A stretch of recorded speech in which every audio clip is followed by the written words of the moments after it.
नमस्कार। पॉलिटिक्स में आप सबों का स्वागत है। और आज हम पॉलिटिक्स में बीजेपी के उस पॉलिटिक्स की चर्चा करने जा रहे हैं जिस पॉलिटिक्स के सहारे ऐसे वोटर को वो साधना चाहते थे हैं जो प्रवासी हैं, चाहे वो बिहार के बाहर के बिहारी हों या देश के बाहर भारतीय हों। उसके लिए उन्होंने एक नारा दिया था, एक स्लोगन दिया था, एक भारत श्रेष्ठ भारत। जी हाँ, और इस वर्ष बिहार दिवस के मौके पर पूरे देश में एक भारत श्रेष्ठ भारत कार्यक्रम का आयोजन किया गया था, जिसमें बिहार के प्रवासी मजदूरों को, अधिकारियों को, छोटे मोटे जो उद्योगपति हैं बिहार से बाहर, उन लोगों को टारगेट किया गया था। और उस पूरे कार्यक्रम में बिहार के बीजेपी के जिला अध्यक्ष से लेके प्रदेश अध्यक्ष तक, राज्य मंत्री से लेके कैबिनेट मंत्री तक, तमाम पार्टी के पदाधिकारी, नेता, विधायक, सांसद, मंत्री को इस कार्यक्रम में शिरकत करने के लिए एक सप्ताह के लिए 23 मार्च, जो बिहार की स्थापना 22-23 मार्च की जो स्थापना दिवस है, उस मौके पर पूरे प्रदेश देश में कार्यक्रम हुआ। पूरे प्रदेश के लोग उस कार्यक्रम में शामिल हुए। टारगेट था वो बिहारी वोटर जो अमूमन पर्व के दौरान बिहार आते हैं और अपने मताधिकार का प्रयोग करते हैं। लेकिन चुनाव की घोषणा के बाद यह लोग चर्चा करने लगे हैं कि क्या बीजेपी का जो वो नारा था, एक भारत श्रेष्ठ भारत, और उस नारे के सहारे पूरे देश के बिहारियों को एनडीए के अम्ब्रेला के नीचे लाने की जो कवायद थी, उस कवायद को अचानक भूल कैसे गई? क्योंकि 6 और 11, 28 को छठ पर्व खत्म है और 29 से लेके बिहार के किसी भी ट्रेन में रिजर्वेशन की टिकट तो छोड़ दीजिए, नो रूम है। मतलब जो छठ में आ रहे हैं वो जाने के मूड में आ रहे हैं। पिछले चुनाव का अनुभव मेरा रहा है कि ऐसे प्रवासी बिहारी जो बिहार आते थे, बीजेपी की ये कोशिश होती थी कि जहाँ जिस फैक्ट्री में वो काम करता है, जिस मालिक के यहाँ काम करता है, उसकी सूची पहले उनके पास उपलब्ध रहता था। इस बार भी उपलब्ध है। 1 महीने का वेतन, साथ में आने जाने का टिकट, और आराम से छठ पर्व के 1 सप्ताह बाद भी अगर रहना पड़े, वोट गिरा कर आना है।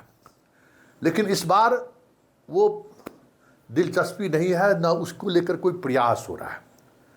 मतलब लगता ही नहीं है कि बिहारी वोटर, मतलब खास करके प्रवासी बिहारी वोटर, बीजेपी के एजेंडे में है। हैरान करने वाली बात है कि आखिर ऐसा 2-3 महीने में ऐसा क्या हुआ कि उस वोटर जिसको फोकस करने के लिए पूरी बीजेपी पूरी ताकत झोंक दी थी, उस वोटर को अब ये नोटिस लेने को तैयार नहीं है। इसकी वजह क्या है? आज हम इसी वजह पर चर्चा करेंगे। क्योंकि SIR के सहारे भी उन्हीं वोटर को टारगेट किया गया जो बिहार से बाहर मजदूरी करते हैं, फैक्ट्री में काम करते हैं या रोजगार करते हैं। ऐसे ही वोटरों का नाम भी कटा है। ऐसा नहीं है कि 24 लाख करीब जो मृत वोटर थे उनका नाम कटा है। उसके अलावा जितने आपको लगभग 50 लाख वोटर जो कटे हैं, उसमें 30 लाख ऐसे वोटर, 30 से 40 लाख ऐसे वोटर हैं जो बिहार से बाहर रह रहे हैं। और कोई ज़रूरी नहीं है कि उसमें अधिकांश लोग बाहर वोटर लिस्ट में उनका नाम भी हो।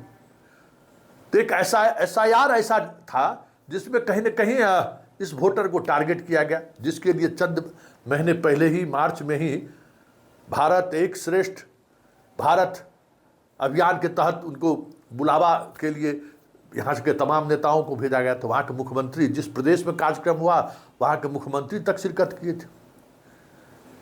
ऐसे में सवाल उठना लाजमी है कि आखिर उस वोटर को बीजेपी भूल क्यों रही है, या फिर उस वोटर को कहीं एक इंटेंशन के सहारे, मतलब एक सोची समझी रणनीति के सहारे तो नहीं उस वोटर को इग्नोर कर रही है।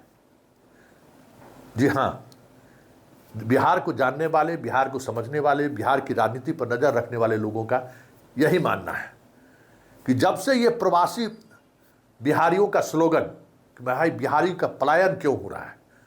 यह राजनीतिक डिस्कोर्स में लाने की कोशिश प्रशांत किशोर की तरफ से हुई है।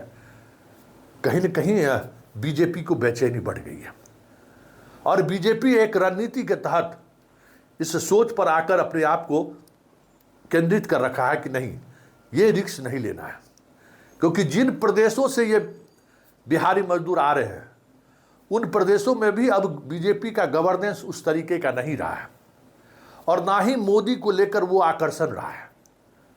आज की तारीख में सोशल पेज पर अगर आप एक्टिविटी को देखें तो बीजेपी अगर किसी नैरेटिव को चलाना चाहती है, आम लोग, वो कांग्रेस का कार्यकर्ता हो या नहीं हो, राजद का कार्यकर्ता हो या नहीं हो, आम लोग उस नैरेटिव के खिलाफ उतर जाते हैं सोशल मीडिया पर।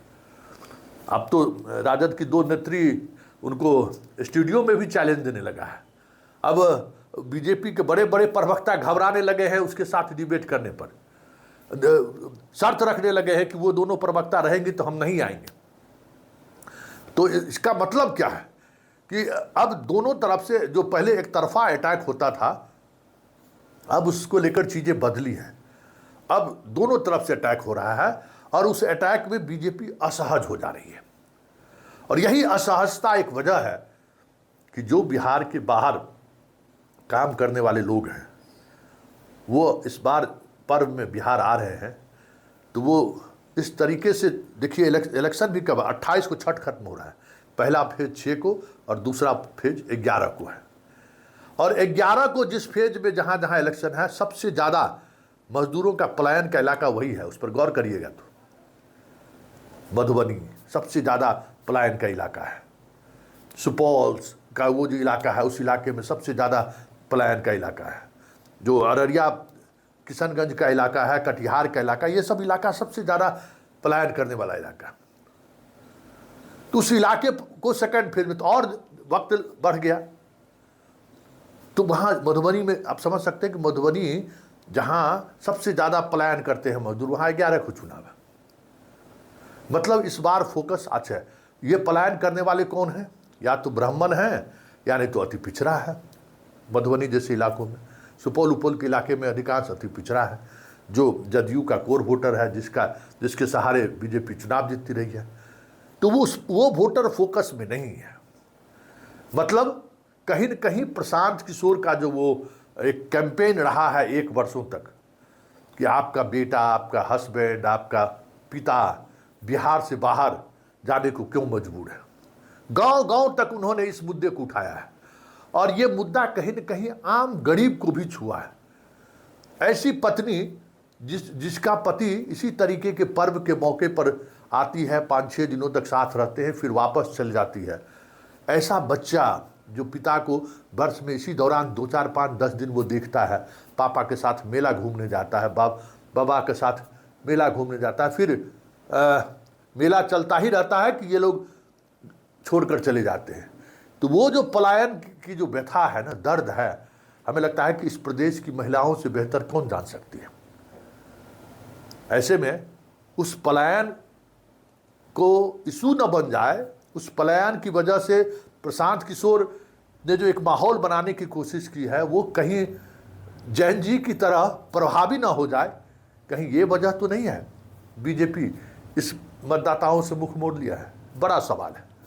और ये भी सवाल है कि जो भी यंग जनरेशन आ रहे हैं, जो बाहर कमा रहे हैं, और सोशल मीडिया पर जो ट्रेंड दिख रहा है वो ट्रेंड यही दिख रहा है कि जात पात से ऊपर उठकर कहीं न कहीं बदलाव को लेकर आज की युवा पीढ़ी कसमकस में है। तो दूसरी वजह ये तो नहीं है।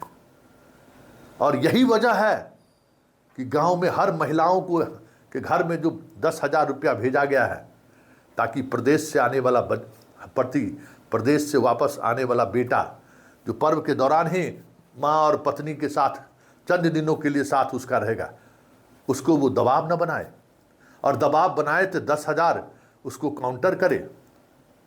कई तरह के ऐसे सवाल हैं जिन सवालों के सहारे समझा जा सकता है कि एक रणनीति के तहत एनडीए प्रवासी बिहारियों को नज़रअंदाज कर रही है।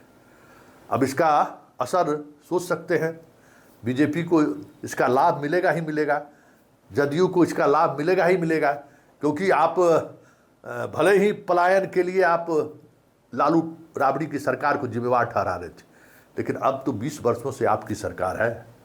आपने 20 वर्षों में बिहार को क्या दिया, क्या है आज बिहार में? पलायन क्यों कर रहे हैं लोग? अगर ये चर्चाएं होनी शुरू हो गई तो फिर तो खेला होवे, और इसी खेला होने की डर से बीजेपी इस वोटर से मुख चुरा रही है।